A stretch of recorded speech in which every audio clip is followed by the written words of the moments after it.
아침에 미역국 끓여봤어. 애들 좋아하겠지?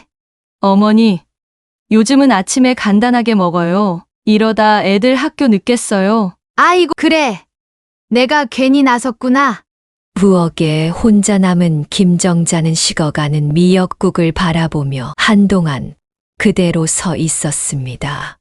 주말이면 손주들과 함께 보내는 시간이 즐거웠습니다. 특히 민서가 할머니와 함께 하는 걸 좋아했죠. 어느 날은 민서가 학교에서 배운 종이 접기를 할머니에게 가르쳐 주겠다며 들떠서 종이를 가져왔습니다. 할머니, 이렇게 접으면 돼요. 여기를 이렇게 접고, 우와, 할머니 진짜 잘하시는데요? 그날 저녁까지 할머니와 손주는 종이학을 접어 창가에 줄줄이 걸어 놓았습니다. 그러나 다음 날 아침, 며느리는 창가에 종이학을 모두 치우고 있었죠.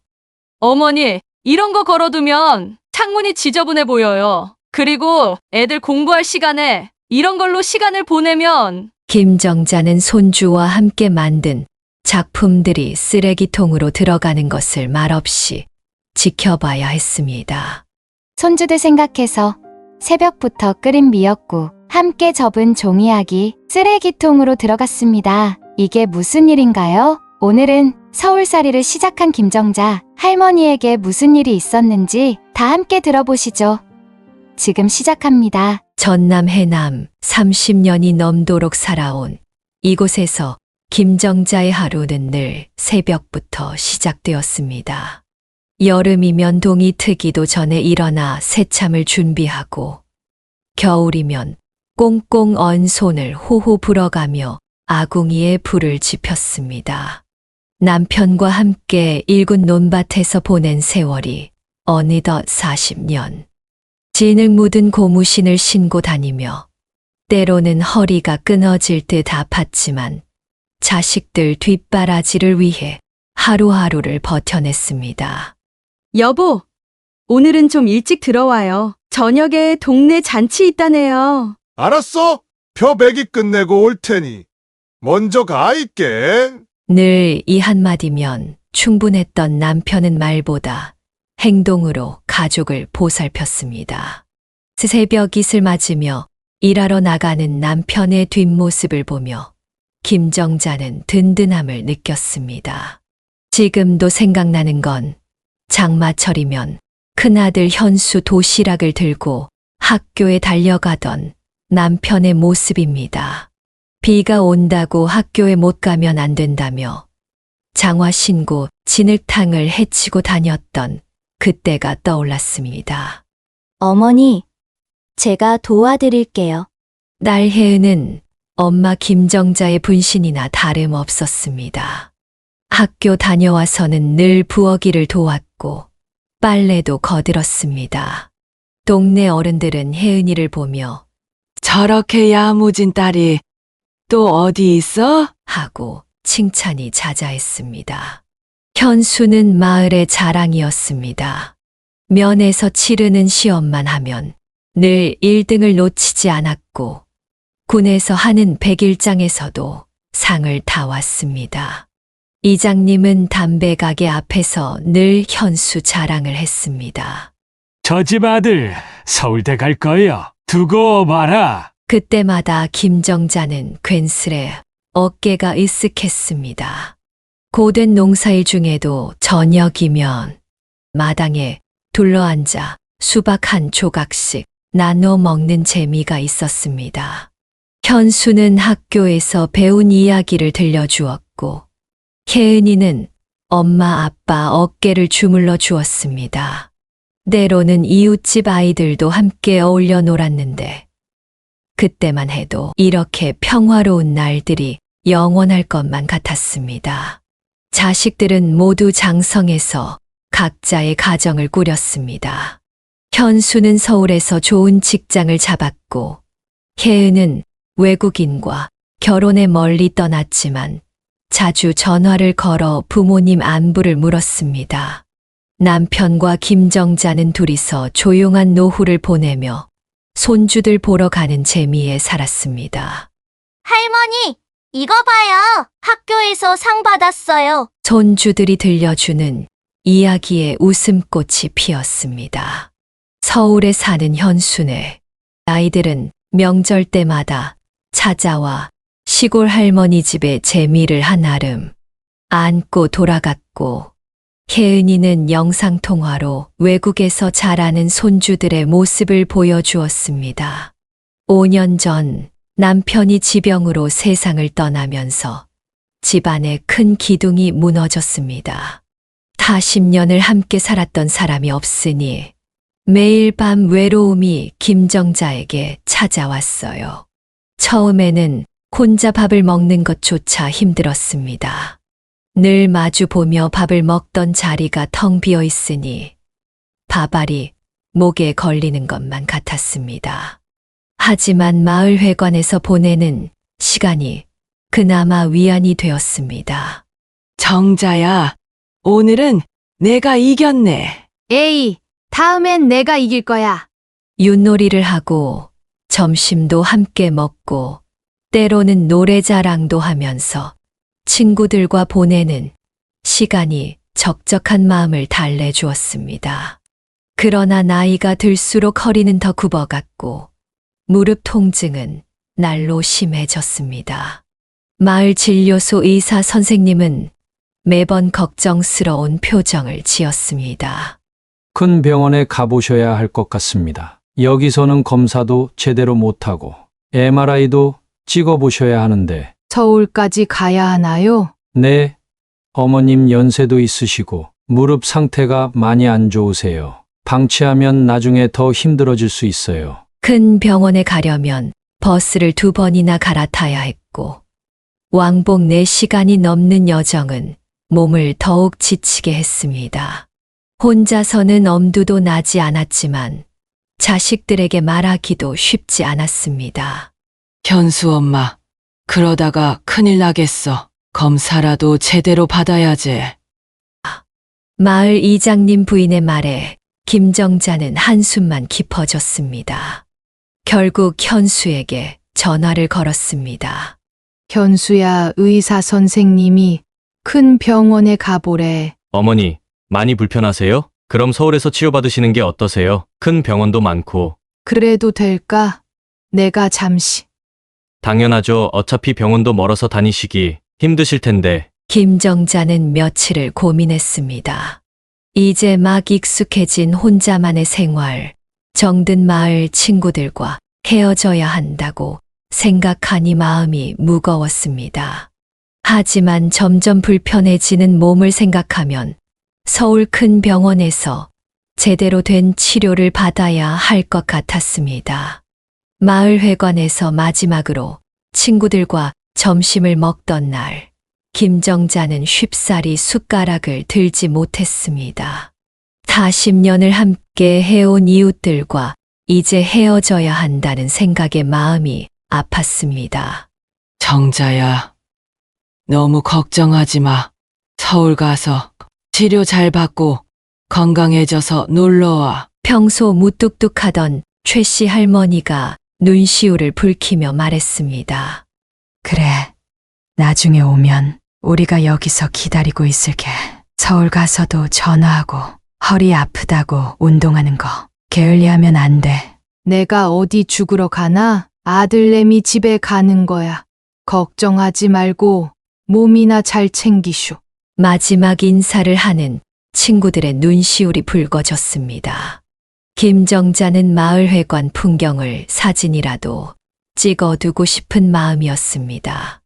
말레터에서 수다 떨던 기억, 김장철이면 서로 도와가며 일하던 기억들이 주마등처럼 스쳐 지나갔습니다. 짐을 싸는 내내 김정자의 마음은 복잡했습니다. 남편과 함께 일구었던 텃밭, 혜은이가 어릴 적 심었다는 감나무, 현수가 학교 다닐 때 공부하던 마루, 하나하나가 다 추억이었습니다. 방 안 문틀에 남아있는 손주들의 키 재던 자국을 보며 김정자는 눈물을 훔쳤습니다. 서울로 가는 버스를 기다리며 김정자는 마을을 한 바퀴 둘러보았습니다. 봄이면 진달래가 피던 동산, 여름이면 아이들이 물장구 치던 개울가, 가을이면 들꽃 향기 가득했던 들녘. 사계절의 풍경이 눈앞을 스쳐 지나갔습니다. 할머니, 서울 가시네요? 건강해지셔서 또 오세요. 동네 가게 주인의 인사에 김정자는 가까스로 미소를 지었습니다. 버스에 오르며 가슴 한켠에는 왠지 모를 불안감이 자리 잡았습니다. 평생 살아온 곳을 떠나 서울이라는 낯선 곳에서 새로운 삶을 시작한다는 게 두렵기도 했습니다. 하지만 이제는 자식 곁에서 지내야 할 때가 온 것 같았습니다. 서울 생활이 시작된 첫 며칠은 설렘으로 가득했습니다. 현수가 사는 아파트는 창밖으로 한강이 보이는 멋진 곳이었습니다. 높은 층에서 내려다 보이는 도시의 야경은 마치 별이 떨어진 것처럼 반짝였습니다. 할머니! 손주들은 할머니가 오자 마치 잔치가 난 것처럼 좋아했습니다. 초등학교 4학년인 큰손주 민서는 학교에서 있었던 일들을 신나게 들려주었고, 7살인 작은 손주 민준이는 할머니 무릎을 베고 누워 장난을 쳤습니다. 어머니, 방은 좀 좁으시더라도 이해해 주세요. 대신 창밖 전망이 좋잖아요. 현수의 아내 미경은 처음에는 친절하게 김정자를 맞이했습니다. 새로 산 이불도 깔아주고 필요한 물건들도 챙겨주었습니다. 퇴근길에 현수는 종종 제철 과일을 사 들고 왔습니다. 어머니, 이거 드셔보세요. 오늘은 배가 특히 달더라고요. 식탁에 둘러 과일을 먹으며 나누는 대화가 즐거웠습니다. 손주들은 할머니가 들려주는 옛날 이야기를 조르며 귀를 쫑긋 세웠습니다. 할머니, 우리 아빠 어릴 때 이야기도 해주세요. 그래, 너희 아빠가 말이다. 한 번은 현수의 어린 시절 이야기를 들려주면 손주들은 배꼽을 잡고 웃었고 현수는 쑥스러운 듯 머리를 긁적였습니다. 김정자는 이런 소소한 일상이 행복했습니다. 아침에 일어나면 손주들 도시락을 싸주고 싶어 일찍 부엌으로 나왔습니다. 시골에서 하던 대로 된장국도 끓이고 반찬도 정성껏 만들었습니다. 하지만 그 평화로운 나날도 잠시였습니다. 어느 날 아침 김정자는 이른 시간부터 부엌에 나와 정성스레 미역국을 끓였습니다. 우리 손주들 할머니가 끓인 미역국 먹으면 좋아하겠지. 하는 마음으로 맑은 국물이 우러나도록 끓이고 있었습니다. 그때 부엌으로 들어온 며느리의 표정이 썩 좋지 않았어요. 아침에 미역국 끓여봤어. 애들 좋아하겠지? 김정자가 웃으며 말했지만 며느리는 한숨을 살짝 내쉬었습니다. 어머니, 요즘은 아침에 간단하게 먹어요. 이러다 애들 학교 늦겠어요. 김정자의 마음이 움찔했습니다. 가족들 위해 정성껏 준비한 아침상이 오히려 폐가 되는 것 같아 마음이 쓰라렸습니다. 아이고, 그래. 내가 괜히 나섰구나. 부엌에 혼자 남은 김정자는 식어가는 미역국을 바라보며 한동안 그대로 서 있었습니다. 주말이면 손주들과 함께 보내는 시간이 즐거웠습니다. 특히 민서가 할머니와 함께 하는 걸 좋아했습니다. 어느 날은 민서가 학교에서 배운 종이 접기를 할머니에게 가르쳐 주겠다며 들떠서 종이를 가져왔습니다. 할머니, 이렇게 접으면 돼요. 여기를 이렇게 접고. 손재주가 있던 김정자는 금세 종이학을 예쁘게 접어냈습니다. 우와, 할머니 진짜 잘하시는데요? 그날 저녁까지 할머니와 손주는 종이학을 접어 창가에 줄줄이 걸어 놓았습니다. 그러나 다음 날 아침 며느리는 창가에 종이학을 모두 치우고 있었습니다.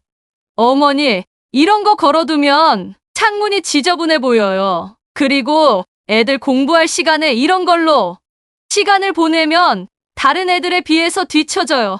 김정자는 손주와 함께 만든 작품들이 쓰레기통으로 들어가는 것을 말없이 지켜봐야 했습니다. 또 며칠 뒤에는 손주들이 할머니와 함께 그림을 그리고 싶어 했습니다.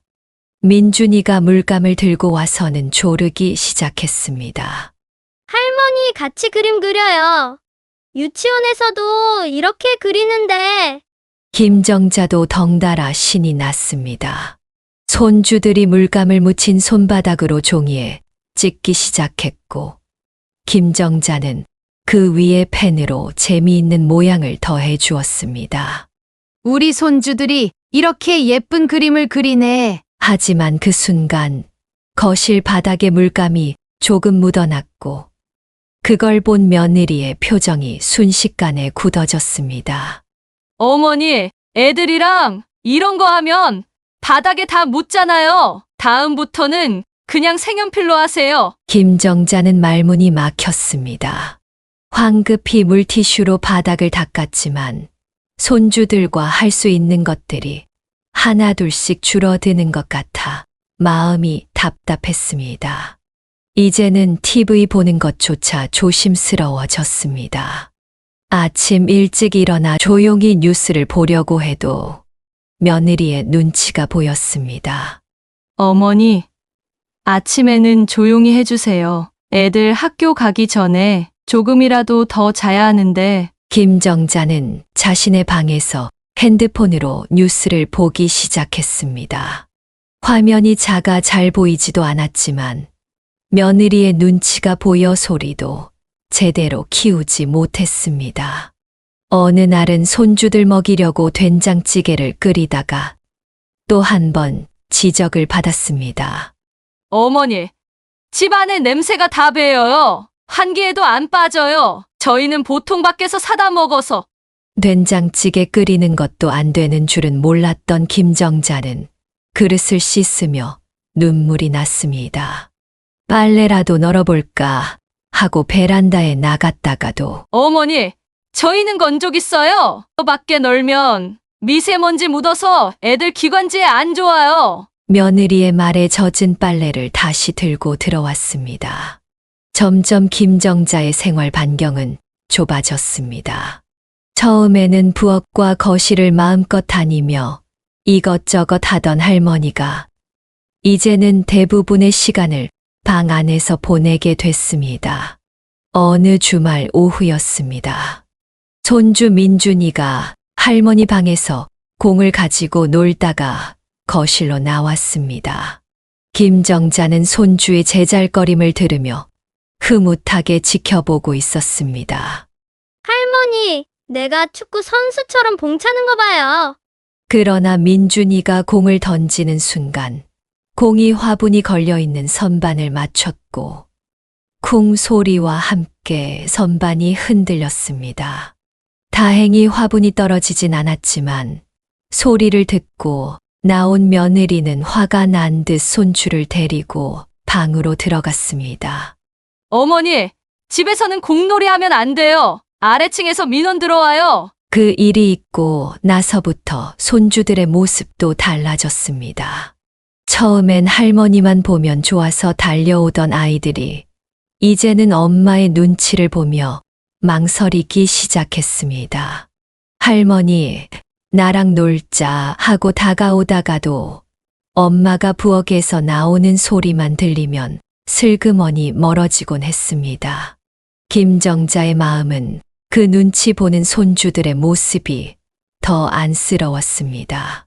현수는 이런 상황을 어떻게든 중재해 보려 했습니다. 여보, 어머님이 손주들이랑 놀아주시는 게 뭐가 그렇게 잘못됐어? 당신은 몰라요. 매번 뒷정리는 내가 해야 하고 이웃 민원은 내가 받아야 하고. 그래도 어머님의 마음도 이해해줘야. 당신도 직장 다녀와서 피곤할 텐데 이런 얘기하기 싫었는데 솔직히 너무 힘들어요. 현수는 아내의 날카로운 말투에 더 이상 뭐라 하지 못했습니다. 대신 어머니를 향해 죄송하다는 듯 시선을 피했습니다. 퇴근 시간이 점점 늦어지는 것을 보며 김정자는 아들이 집에 오는 것조차 부담스러워하는구나 싶어 마음이 아팠습니다. 어느 날 저녁 현수가 퇴근하자마자 며느리가 그를 현관에서 붙잡았습니다. 당신 어머니가 이렇게 계속 계시면 우리 생활이 엉망이 돼. 솔직히 더는 못 버티겠어. 그래도 어머님께서 현수가 말을 꺼내려 했지만 잠시 머뭇거렸습니다. 아내의 눈치를 보며 조심스레 말을 이었습니다. 혼자 계시기 힘드셨잖아. 좀만 이해해줘. 이러다가는 내가 정말 못 견딜 것 같아. 현수는 회사 일이 바쁘다는 핑계로 점점 더 늦게 들어오기 시작했습니다. 가끔은 김정자의 방 앞을 지나면서도 말 한마디 못 걸고 그냥 지나갔습니다. 아들의 등 뒤로 보이는 피곤한 어깨가 김정자의 마음을 더욱 무겁게 했습니다. 며느리의 불만은 곧 구체적인 요구로 이어졌습니다. 요양원이라도 알아봐야 할 것 같아. 이대로는 우리 집안 분위기가 점점 더 안 좋아질 거야. 현수는 잠시 굳어졌습니다. 갑자기 요양원은 너무 그런 거 아니야? 그럼 당신이 다른 해결책이 있어요? 매일 이렇게 사는 게 낫다고 생각해요. 하지만 어머니가 얼마나 상처받으실지. 당신도 봤잖아요. 어머님 걸음걸이도 불편하시고 전문적인 케어가 필요하신 것 같다고요. 현수는 입을 다물었습니다. 어머니를 생각하면 마음이 아팠지만 아내의 불만도 이해가 됐습니다. 결국 그는 회사 일이 바쁘다는 핑계로 이 난처한 상황을 피해갔습니다. 드디어 며느리는 요양원 브로슈어를 들고 왔습니다. 거실 테이블 위에 그 책자를 올려두고 일부러 크게 말하는 것 같았습니다. 여기가 제일 시설이 좋대요. 어머님 같은 분들이 많이 계시다고. 김정자는 거실 테이블 위에 놓인 그 책자를 보고 더는 참지 못했습니다. 내가 내 집에서 나가길 바라는 거 이제는 대놓고 하겠다는 거니? 어머니, 현수가 나서려 했지만 며느리가 그의 팔을 잡아 끌었습니다. 당신이 나서면 더 복잡해져요. 김정자는 아들의 나약한 뒷모습을 보며 방으로 들어가 문을 세게 닫았습니다. 방 안에서 이불을 끌어안고 울던 김정자는 문득 딸 혜은이가 떠올랐습니다. 손이 떨리는 것도 모른 채 전화기를 들었습니다. 혜은아, 엄마, 무슨 일 있으세요? 목소리가 이상한데? 네 오빠가 울음이 터져나와 말을 잇지 못하는 어머니를 듣고 있자니 혜은의 마음도 무너져 내렸습니다. 엄마, 무슨 일이에요? 뭔데 그래요? 뭔지 모르겠지만 제가 도와드릴게요. 오빠가 뭐라고 했어요? 딸의 다급한 목소리에 김정자는 겨우 마음을 진정시켰습니다. 여기서 더는 못 있겠어. 나를 요양원에 보내려고 해. 뭐라고요? 오빠가 그래요? 오빠는 아무 말도 못하고 네 새언니가 나를 요양원 보내려고 여기저기 알아보고 있어. 전화기 너머로 혜은의 거친 숨소리가 들렸습니다. 엄마, 절대 거기 계시면 안 돼요. 제가 내일 당장 비행기 표 예약할게요. 조금만 더 참으세요. 딸이 온다는 소식에 김정자는 오랜만에 희망을 느꼈습니다. 하지만 혜은이 올 때까지의 며칠은 마치 몇 년처럼 길게 느껴졌습니다. 며느리는 여전히 냉담했고 현수는 피곤한 얼굴로 김정자와 마주치는 일조차 꺼려하는 듯했습니다. 저녁 식사 시간이면 식구들은 모두 거실 TV 앞에 앉아 밥을 먹었지만 김정자는 혼자 방에서 식사를 했습니다. 며느리가 슬그머니 방으로 들고 온 밥상을 보며 김정자는 마치 자신이 이 집의 불청객이 된 것만 같았습니다. 할머니, 나 들어가도 돼요? 가끔 민서가 살금살금 방문을 열고 들어오곤 했습니다. 하지만 그때마다 며느리의 날카로운 목소리가 들렸습니다. 민서야, 할머니 방에서 나와서 숙제해. 드디어 혜은이 도착하는 날이 됐습니다. 아침부터 김정자의 마음은 덜컥거렸습니다. 현관문을 여는 소리가 들리자 김정자는 눈물부터 났습니다. 엄마, 혜은은 곧장 김정자의 방으로 달려와 어머니를 꼭 안았습니다. 이제 걱정하지 마세요. 제가 다 해결할게요. 현수와 며느리는 혜은의 갑작스러운 방문에 어딘가 불편한 기색을 감추지 못했습니다. 특히 며느리는 계속해서 부엌만 들락거리며 마주치지 않으려 했습니다. 혜은은 거실에서 현수와의 대화를 요청했습니다. 오빠, 엄마가 여기서 지내시는 게 정말 이렇게 어려운 일이야? 엄마가 얼마나 힘들었는지 알고 있어? 현수는 어두운 표정으로 손가락만 만지작거리며 대답했습니다.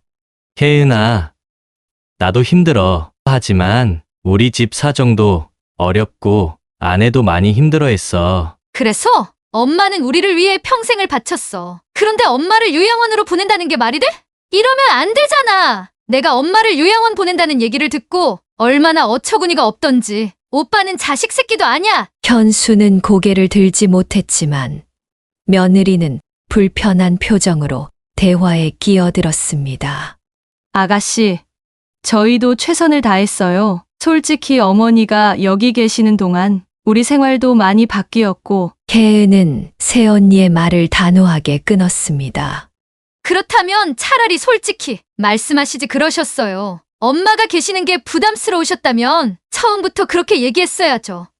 하지만 이렇게 몰래 요양원을 알아보는 건 비겁한 일이에요. 안에서 이 대화를 듣고 있던 김정자는 손을 부들부들 떨며 이불을 꼭 쥐었습니다. 평생 자식들을 위해 살아온 자신의 삶이 주마등처럼 스쳐 지나갔습니다. 혜은은 어머니를 데리고 나가기로 결심했습니다. 엄마, 이제 여기서 나가요. 더 이상 이런 대접 받으실 필요 없어요. 제가 모실게요. 김정자는 잠시 망설였습니다. 그래도 아들 집인데 하는 마음이 들었지만 딸의 손을 붙잡고 말했습니다. 그래, 이제는 너랑 같이 있는 게 나을 것 같다. 며칠 뒤 혜은은 김정자의 짐을 챙기러 다시 왔습니다. 현수는 어머니가 떠나는 날에도 끝내 아무 말도 하지 못했습니다. 출근 시간이라며 서둘러 나가려는 현수를 김정자가 불렀습니다.